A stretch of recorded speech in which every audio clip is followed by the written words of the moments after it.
Hello and welcome to the channel. I'm Annie, this is Stanley, and we're here to talk about books.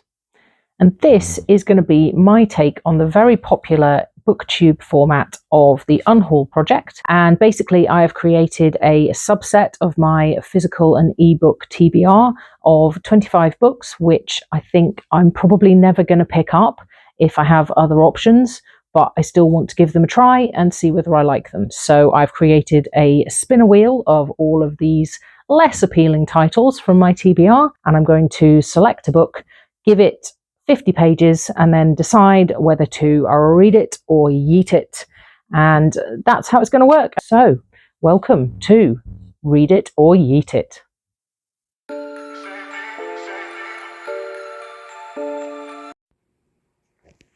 Right. Spin, spin, spin.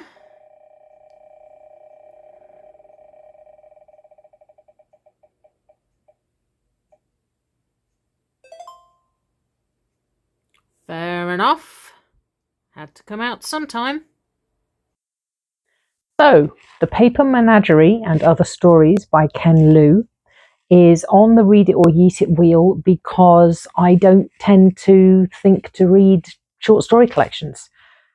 Also because it's an ebook that I have, and I don't tend to think to read ebooks either, so it's a pretty poor combination for me to be prompted to actually read it.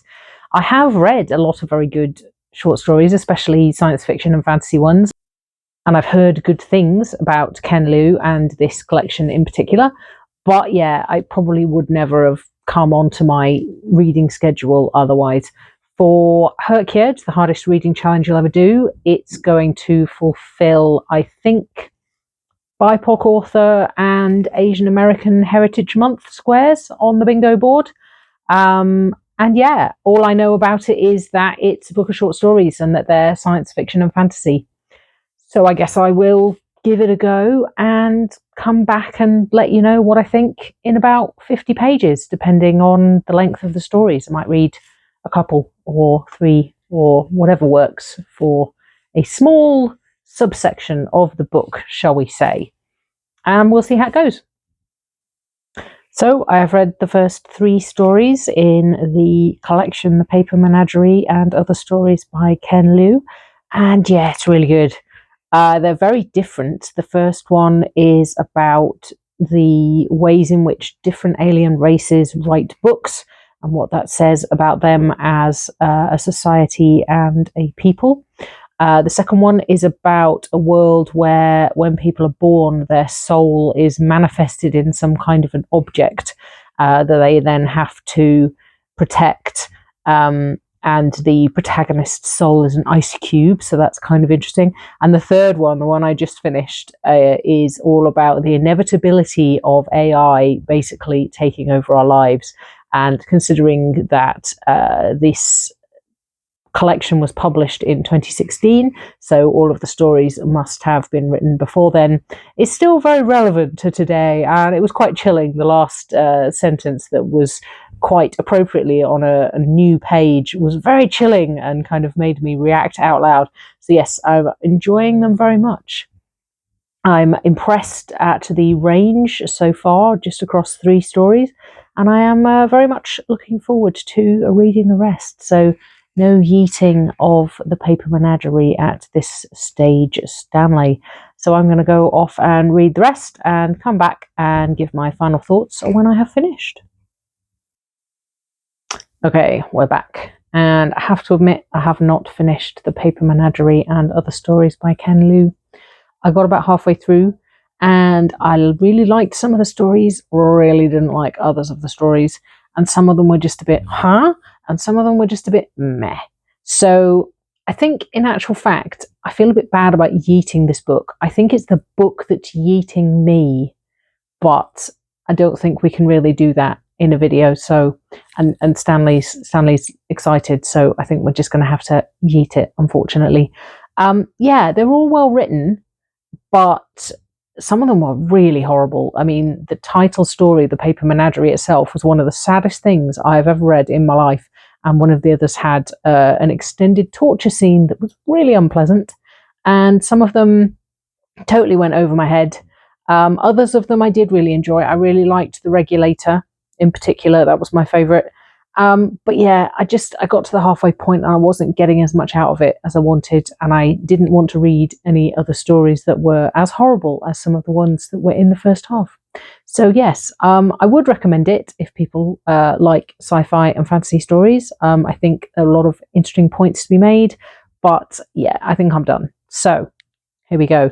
It's Dave's e-reader again, but I have the cushion ready, and Stanley's going to be careful, aren't you? Come on. Okay, here we go. Hey, totally missed the cushion, but yeah, it's fine. It'll be fine. Okay, so that was the Paper Menagerie by Ken Liu, and I feel a little bit bad, but we are where we are. And we spin again. Round it goes. Oh, saw that one coming. Thought I was gonna miss it, but no, it's here. So, The Let Them Theory by Mel Robbins has been on my shelf from mid-January, and I know that because I can remember exactly when and where I was when someone recommended it to me. I was on a writing retreat down in Devon with a fantastic group of people, and I was complaining about a struggle I was having with a client who had completely misunderstood something that I had said and thought that I hadn't done a very good job editing his book. And I was really upset about it, and someone on the retreat recommended this book, The Let Them Theory, which is a self-help book positing that there's not really an awful lot you can do to change necessarily what people think of you, and you should just let them get on with it, basically. And I thought, that sounds fantastic. That is exactly what I need in my life to help me out. And so I immediately bought the book, and it has sat on the shelf ever since, because whilst I do think it probably will be quite useful, I also think that maybe the title, and in fact the way it was described to me, actually gives me all of the information that I might get from this book, which is to just let people get on with it and not worry about what I can and can't control about what they think of me. So I felt as if maybe I'd got all of the benefits I was going to get, and I didn't actually have to read the book. But I think there's probably more to it than that. I mean, it's more than a couple of sentences long. So we'll see. It's on my non-fiction square for Herkid 2.0, the hardest reading challenge you'll ever do. And I don't tend to think to pick up non-fiction. I've read a lot of good non-fiction in my life. I usually enjoy the non-fiction books that I do read and that come my way. But again, I don't tend to think of actually picking them up and reading them. So this is going to be part of my non-fiction square. I'm going to go away and let it give me 50 pages to convince me that I should carry on with it. And then I will come back and let you know my decision one way or the other. So I am 50 pages in to the Let Them Theory by Mel Robbins, and it's pretty much as I expected, and also in some ways not as I expected. It is a self-help book, and I edit self-help books for a living. It's one of my specialties, so I have read quite a few of them, and this one certainly follows the format in some ways, let me say. But in other ways, it is taking me by surprise. So the basic premise is that you cannot control everything in your life, and particularly other people, and you need to just let them get on with it because you can't control how they feel about you and what happens with them. You can control how you react to situations. And there is the second half, which is the Let Me, which is making sure that you are taking action to improve your own situations as you can. And that did take me a bit by surprise because it took things a little bit further than I was expecting. It has kind of gone a bit deeper than I thought. But yeah, it is quite repetitive. It's not in any way new, but then she's not claiming it's new. She does say that it's rooted in a lot of ancient philosophies and a lot of psychology that has come before her. I also quite like the fact that she starts off by saying that she has absolutely no credentials in this area, and she's just a regular person who's kind of formulated these ideas and is passing them on to other people who may need help in the way that she did, which is a bold way to go about it, but also quite appealing, because it's like, you can do it too, I'm just an ordinary person, that kind of thing. But yeah, it is quite drawn out. I don't think there's enough to it thus far to warrant an entire book. But then, having said that, as I was reading the introduction and the early sections, I was kind of writing down, well, yes, I've kind of learnt this lesson before in this instance. And oh yeah, I've kind of learnt this lesson before in this instance. And it turns out that I have kind of come across this idea multiple times, and it has helped me a lot in multiple different guises. So I've kind of learnt this lesson about 5 or 6 times in my life, and it's felt incredibly revelatory every time. So it turns out that you do have to revisit these things, and they do need to be repeated to you over and over again, because they kind of go against the human need to control things and the human tendency to act in ways that aren't necessarily in your own best interests. So yeah, I don't think it's the best book in the world ever, but I'm hoping that it will reinforce some lessons that are important to me, and it's also potentially going to give me some new insights along the way. And even if I only come away from it with a couple of new things or a couple of really good reminders of things that I've forgotten, then it'll be worthwhile. Certainly very readable. It's not going to take very long. So I am continuing with this one for now. So I have finished The Let Them Theory by Mel Robbins, and I am pleasantly surprised, I have to say. I admit that when I was first told about this book and immediately bought it, I then kind of came across the attitude that it could be summarized in, half a sentence, just let people have their own reactions to you and don't worry about it, kind of a thing, and that I probably didn't need to read the book. But that's not the case. It goes into a lot more detail. It's got a lot more nuance than I expected. It covers a lot more areas of life than I anticipated. And there was a lot of good stuff in here that was pretty useful. Not a lot of it is very new, but it's all useful. It's all reframed in digestible, actionable advice. It's stuff that's really useful to have a reminder of and encounter repeatedly to kind of get it into your brain. I would say that perhaps one of the downsides is the fact that it has to be explained more than just the, bite-sized summary, because otherwise you could misinterpret it as you have to accept things in your life and let people treat you badly, rather than letting them have their reactions to things and whatever their attitudes to you might be, because you can't control them, and then doing something about it if it's a problem. Or you could interpret it as stop caring about other people so you can treat them badly. I mean, I think she does actually raise that in the book, that people had contacted her and said, I've let my friends lose touch with me and now I don't have any friends, or I've let my parents or my partner or whatever have this attitude and I'm still miserable because they're treating me badly. And she does go into that, but that is a potential weakness of it. But overall, it's about imagining people complexly, realizing that other people are coming at things from a different frame of reference than you, attempting to understand that and acknowledge that, but not necessarily accept it if it is causing damage to you, and also making decisions that are right for you, but also acknowledging how they might affect other people, and taking control of what you can take control of and letting go of the things that you can't. Anyway, you get the idea. It was better than I expected. So yay for Mel Robbins. Useful stuff to be reminded of. Some little bits of advice that I hadn't had phrased in that way before that I'm hoping to take forwards.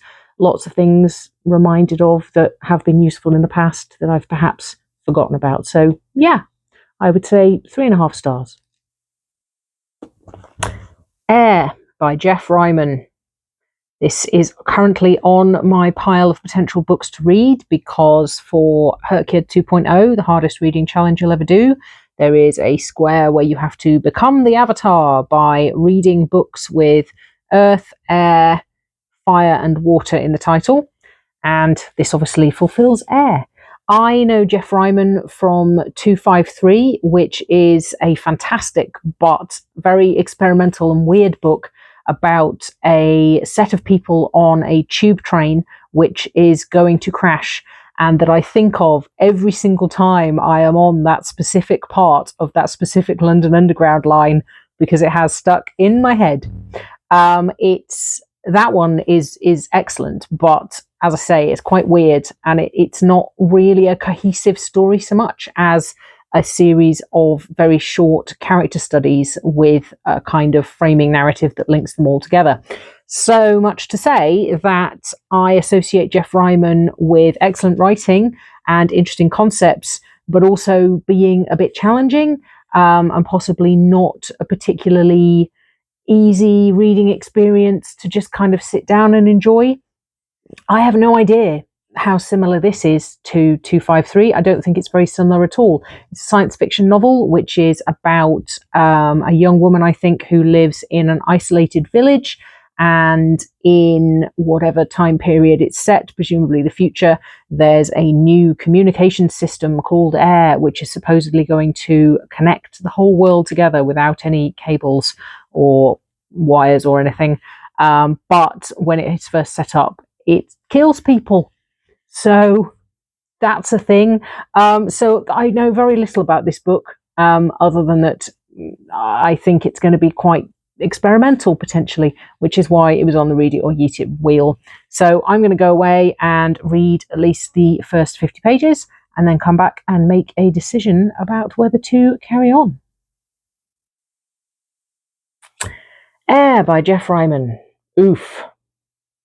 Didn't get very far with this one, I'm afraid. It went awry almost immediately. Physically, in terms of the reading experience, it's got very small text in a font that's actually quite difficult to read, so that didn't help. But I could have got past that. But I don't know. It made me very uncomfortable because the village that the community in the book is living in is in a sort of fictionalized Asian sort of area, I think. And all of the characters were just presented in an incredibly unflattering light in the way they spoke, the attitudes that they presented with. And I don't know, it just didn't grab me at all. I didn't want to read about these people. The dialogue in particular felt very clunky and unnatural, and as if it was kind of stereotypically not English as a first language. And I don't know, I'm assuming that Jeff Ryman is a white man, but I could be wrong about that. But I don't think he's from the culture that he was attempting to present. And it just, felt off. And I didn't want to spend time with these characters. And it's possible that they would go on growth journeys, but the main protagonist was racist and ableist and really unpleasant. So definitely yeeting this one. Unfortunately, I have to find something else with air in the title for the become the avatar part of Herkyard, but I will do that because I do not want to read this book. So absolutely a yeet, Stanley. Let's enjoy yeeting this one. But possibly I'm misinterpreting it, but I don't know. I'm not gonna put any more effort into it, I'm afraid. Eat the book, eat that book, Stanley. Oh,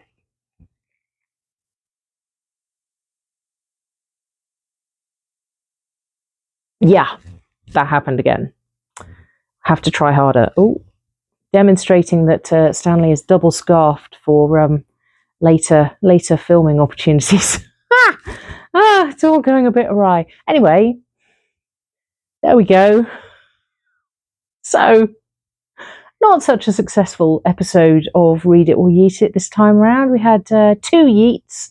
I don't know, feel a bit bad about both of them for different reasons. The Ken Liu, not a bad book, a bad me. Mel Robbins, definitely more of a success than I expected. Jeff Ryman, definitely a disappointment.